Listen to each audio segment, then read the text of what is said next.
சரண்யா சரண்யா இங்க பாத்தியா super comment ஒண்ணு. என்னது? அதிகமான கமெண்ட் பண்ணிருக்காங்க. என்னன்னு? என்ன தெரியுமா? அண்ணா அக்காவை 4 அடி அடிங்க, அவங்களோட ரியாக்ஷன் பார்க்கணும்.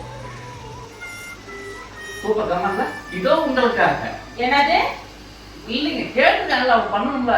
அடியா? இதோ உங்களுக்காக. இப்படி எல்லாம் கமெண்ட் பண்ணாதீங்க, வேணாம். நீ அடியா? யார் கமெண்ட் பண்ணது? யாரு? விடுங்க, யாரா இருந்தா நான் விட பரவாயில்ல. எப்படி? யார் கமெண்ட் பண்ணதுன்னு சொல்லு. பரவாயில்ல, யாரும் நீ யார் பண்ணது? டெலீட் பண்ணாங்க. ஏங்க இப்படி எல்லாம் கமெண்ட் பண்ணாதீங்க. நீ அடிச்சுன்னு வச்சுக்கோ, அவ்வளவுதான் சொல்லிட்டான், சண்டையே வந்துரும். இதோ உங்களுக்காக. வேணாம் வேணாம். அடியா? அடிச்சு பாரு. அடிச்சுதான் பாரு. பாரு, அடி பார்க்கலாம். பொண்ணை பக்கத்துல பொறுக்கிய பத்தி விடுங்க. அடிச்சு பாரு. ஃப்ரெண்ட்ஸ், இது ரொம்ப ராங்கா போகுது. உங்களுக்காக இன்னொரு நாளைக்கு பண்றேன் ஃப்ரெண்ட்ஸ்.